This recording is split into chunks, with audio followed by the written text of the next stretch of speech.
Ini adalah mesin pengisau Bosta.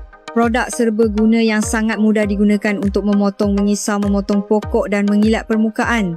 Mesin ini dilengkapi dengan 2 bateri berkapasiti besar 15 sel sehingga 40 norma membolehkan anda bekerja tanpa henti, tanpa risau kehabisan bateri.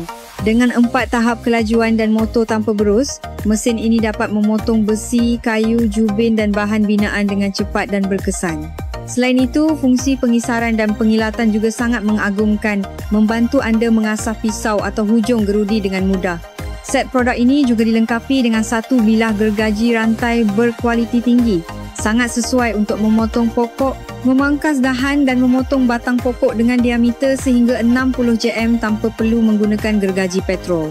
Dengan kuasa sehingga 850W dan kelajuan putaran 8,500 revolusi per minit, mesin ini membuat kerja anda lebih cepat dan efisien. Yang paling menarik, produk ini dilengkapi dengan ciri keselamatan tinggi dengan mekanisme pemutus automatik apabila bilah pecah atau tersekat, menjamin keselamatan pengguna.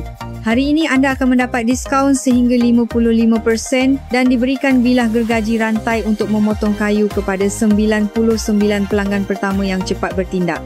Cepat, jangan lepaskan peluang ini.